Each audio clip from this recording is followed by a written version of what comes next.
Falta de clareza na comunicação, mau gerenciamento dos recursos, não ouvir o cliente e ser inflexível.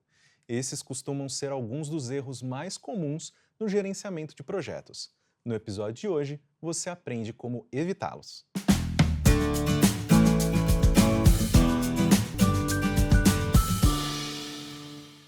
Olá, pessoal, eu sou Caio Corraine e está começando o Lifelong Cast, o podcast do profissional em constante movimento, um programa da ESPM para você se preparar para o futuro do trabalho e dos negócios. Um projeto de sucesso depende de uma boa gestão. Para entender como fazer um bom gerenciamento de projetos, eu converso com Fábio Câmara, coordenador regional da pós-graduação da ESPM e professor do curso de administração da ESPM.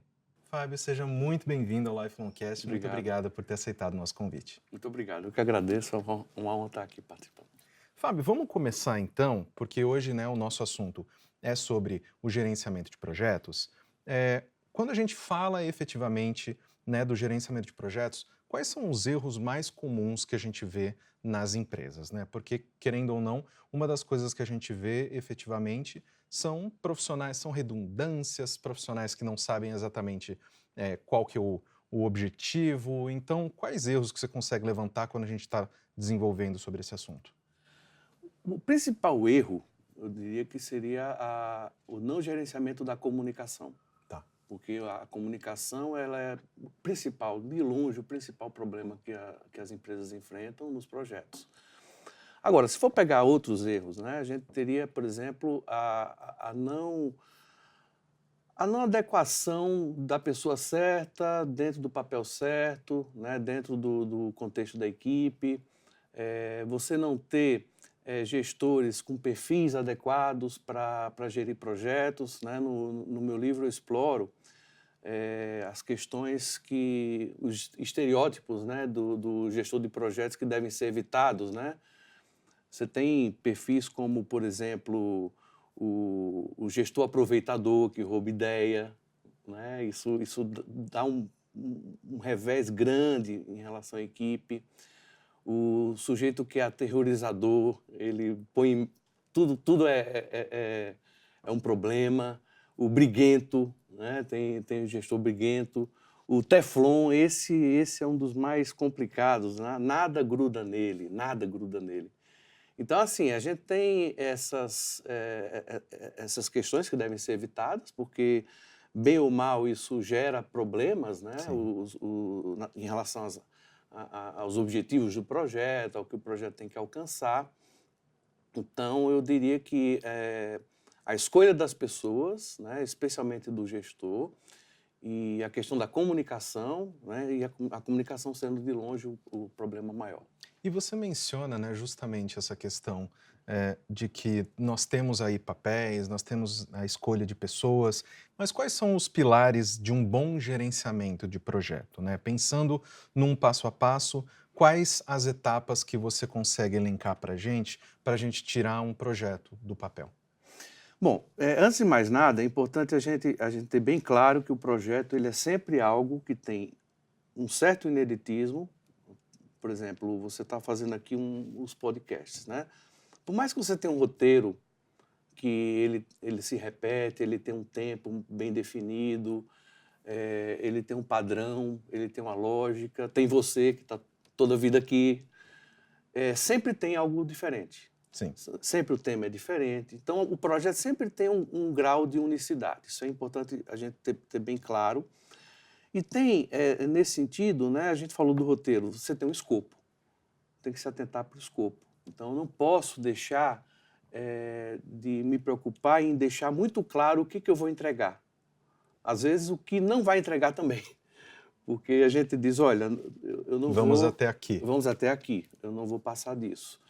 Então, o escopo tem que estar bem claro. Seja lá qual for a técnica, o método, você tem que ter um escopo claro. Ele tem uso de recursos, então custa dinheiro.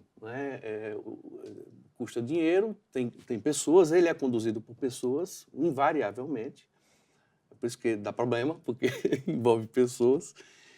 E tem tempo, tem um prazo. tanto os recursos quanto o tempo são escassos, né? Então, eu tenho que considerar esses 3 pilares: escopo, prazo, tempo e custo. Daqui para... Esses são os 3 básicos, né? Aí tem outras questões. Recursos eu vou adquirir, então eu tenho que pensar em ter bons fornecedores. Eu tenho critérios que o cliente vai avaliar, que ele vai avaliar se está bom, se não está bom. Então, tem uma preocupação com a qualidade da entrega, né? Todo projeto, por ser único, ele envolve uma série de incertezas e tem que ter um gerenciamento de riscos. Tem que ter um gerenciamento de riscos. Eu não posso abrir mão disso, né? Porque o risco de atrasar, risco de chover, risco de uma série de coisas, né? E também, na última versão do PMBOK, o PMBOK é o nosso guia de referência principal. Ele é criado, desenvolvido por pessoas do mundo inteiro. E na última versão, ele incorporou uma série de questões. Eu brinco que a edição 6ª, ela tinha 700 páginas, algo assim, e a última versão tem menos de 300. Eu costumo brincar dizendo o seguinte, que ele reduziu menos da metade, mas, ao mesmo tempo, ele ficou muito mais denso. Ele ficou muito mais complexo. Ele incorporou todos os métodos ágeis, todas as versões anteriores, né? Então, quando você pergunta assim, dos pilares, né, ele envolve uma série de outras questões, como complexidade, mundo VUCA, as questões mais ligadas às pessoas mesmo, né? Então, a gente tem um mar para trabalhar quando se fala de gestão de projetos. E aí, o que que eu vou sempre ter? Sempre vou ter escopo, prazo, custo, né? E aí, a depender da complexidade do projeto, eu vou ter muito mais coisa aí, de repente, para pensar. Exatamente. Uma das coisas que você levantou foi sobre metodologia, né? E eu sei que a gente, né, continua no meio do mar, porque também a gente tem aí ferramentas, metodologias, tecnologias que podem ajudar no gerenciamento de projetos. Você consegue dar alguns exemplos para a gente, para o pessoal que está nos assistindo, que está nos ouvindo nesse momento, para que essas pessoas pesquisem, como que é essa metodologia? Ela serve para quê? Será que ela serve para mim? Não, essa aqui acho que essa agilidade aqui, né, fica para outro caso. Tá? Então, oferece para quem está nos assistindo nesse momento algumas coisas interessantes em relação à ferramenta, metodologia e tecnologia que elas possam buscar. Bom, o PMBOK, né, ele é um guia, como eu falei. Ele é produzido pelo PMI, que é a principal organização e instituição de gerenciamento de projetos. E ele surgiu em 1984. Então, o PMI da década de 60, mas o documento, a primeira versão, foi em 84. Ele vem de uma lógica inspirada em projetos que são bem, com escopos, vamos dizer assim, bem definidos, né? Por exemplo, projetos de engenharia. Então, eu vou construir um prédio, né? Eu vou reformar uma sala. Vamos deixar a coisa mais simples. Eu vou reformar uma sala. Bom, eu vou pintar a parede depois que a parede estiver pronta, né? Ou eu vou instalar determinados elementos, determinados itens, depois que eu tenho uma sequência bem definida, né? E aí, com o avanço da tecnologia, especialmente na área de tecnologia, de informática, na década de 90,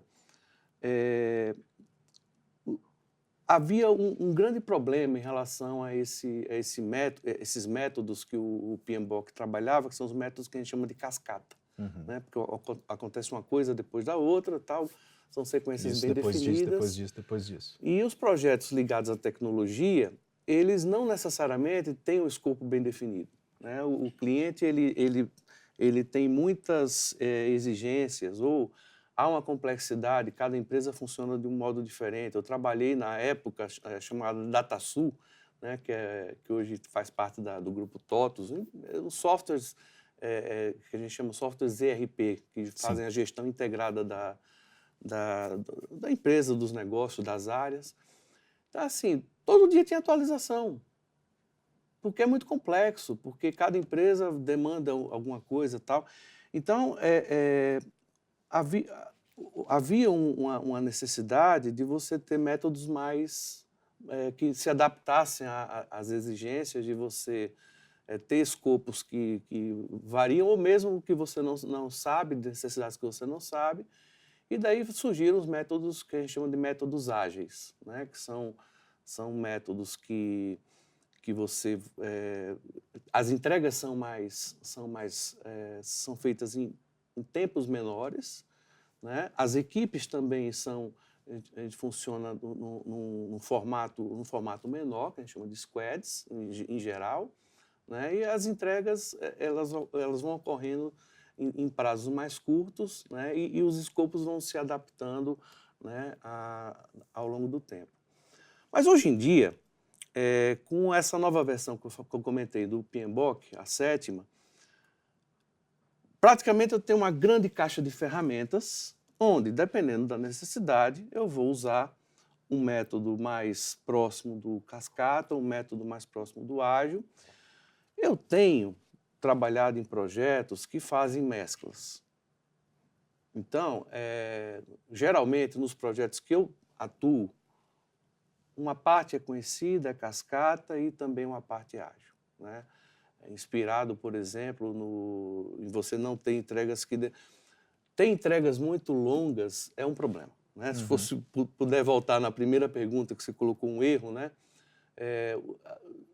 Projetos com entregas com prazos muito longos geralmente dá problema.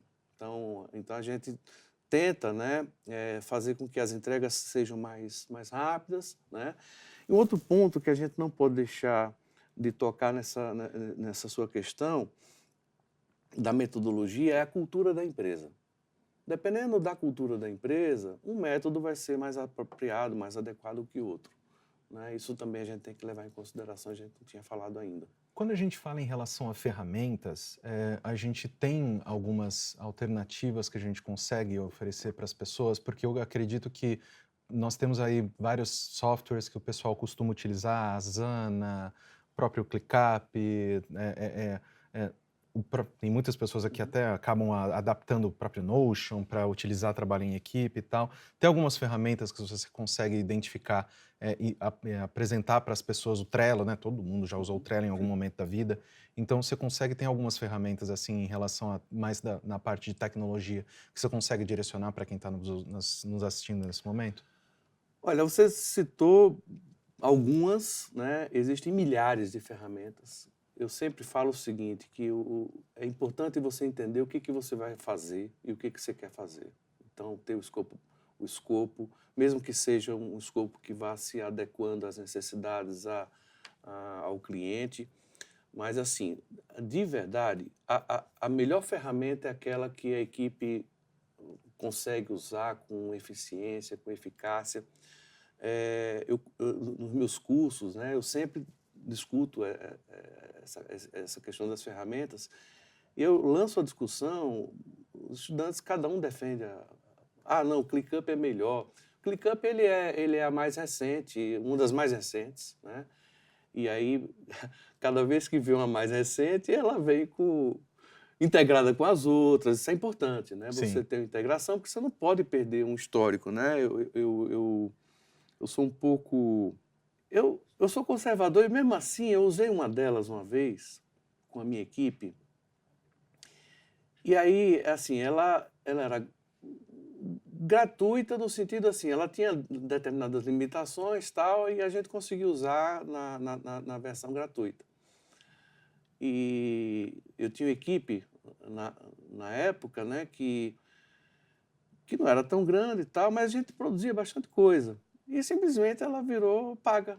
E aí, assim, Sequestraram todos os dados, Eu basicamente. perdi tudo, eu perdi tudo. Então tem que ter um certo cuidado, né? Claro, isso foi no contexto aqui da escola, então eu coordenava o núcleo, né?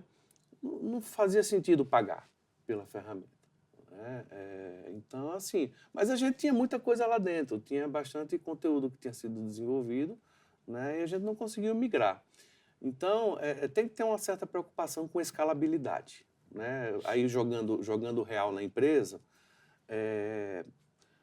se eu tiver que, por exemplo, por questões de trabalho em equipe, se eu tiver que sair da ferramenta A para a ferramenta B, eu tenho que conseguir migrar. Isso é fundamental.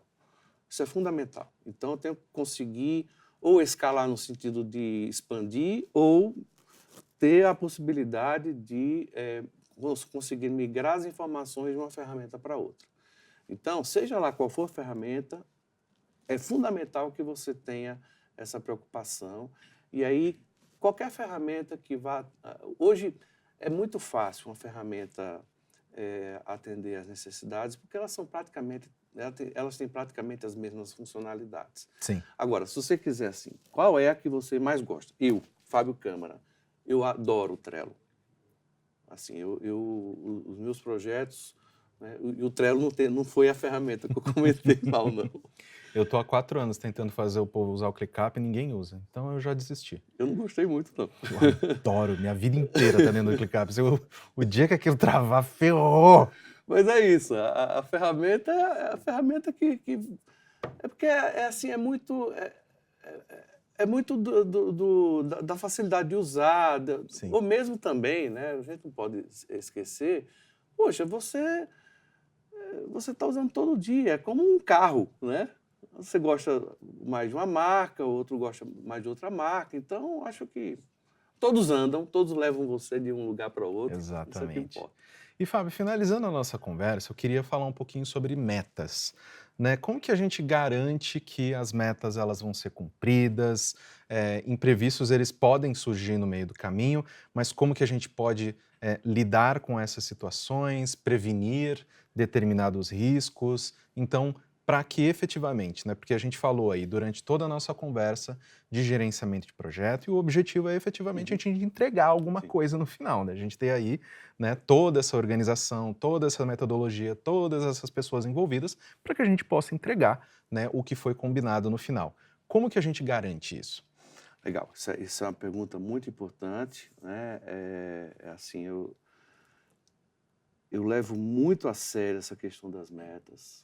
E o que eu mais vejo aí é quando a gente vai para o mercado, seja em consultoria, seja com os estudantes. Eu sou professor de uma disciplina que a gente tem na administração chamada estágio supervisionado. Somos em 4 professores. Todos os estudantes, para se formar em administração aqui na SPM, eles fazem um relatório de estágio, que é um projeto de melhoria, ou um projeto que vai explorar uma oportunidade. E uma das coisas que tem lá é a definição das metas, né? Isso é interessante, eu estou citando isso porque a gente vê muitas empresas terem dificuldade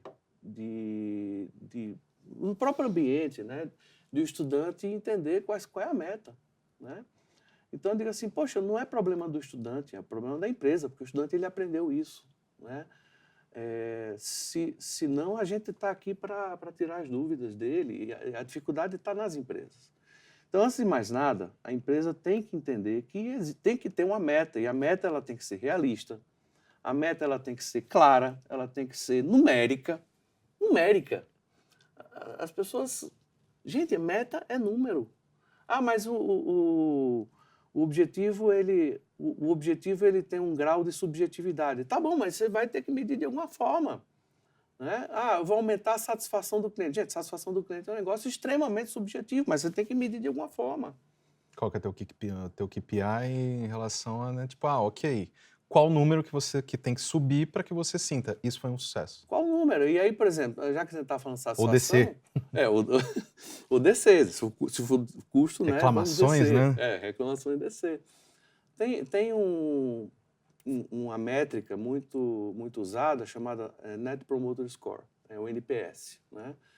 Que métrica é também algo bem delicado. É a melhor métrica? Não necessariamente, não acho que seja, mas é a que as empresas todas usam, né? Então, eu gosto muito dessa métrica. E hoje em dia você tem benchmarks, você tem dessa própria métrica de NPS, né? Eu digo assim, supermercado geralmente tem um NPS de tanto, faculdade, NPS de tanto, banco, operadora de telefonia. Então, assim, eu consigo comparar, é uma métrica ótima, né? Então, se você vai colocar uma meta para um NPS, por exemplo, você não pode ser surrealista, né? Eu tive uma situação em que o estudante chegou para mim e disse, a meta do NPS da empresa agora é tanto. Aí eu fui lá no benchmark e disse, isso aqui não dá para atingir, gente. Vocês estão no setor que isso aqui é muito difícil, né? Então, você tem que ter uma meta realista, uma meta clara, né? Uma meta alcançável. Senão ninguém vai conseguir alcançar isso. Que meta é essa que ninguém vai conseguir alcançar, né? Não é sério, né? Então, você tem que ter seriedade primeiro para definir as metas.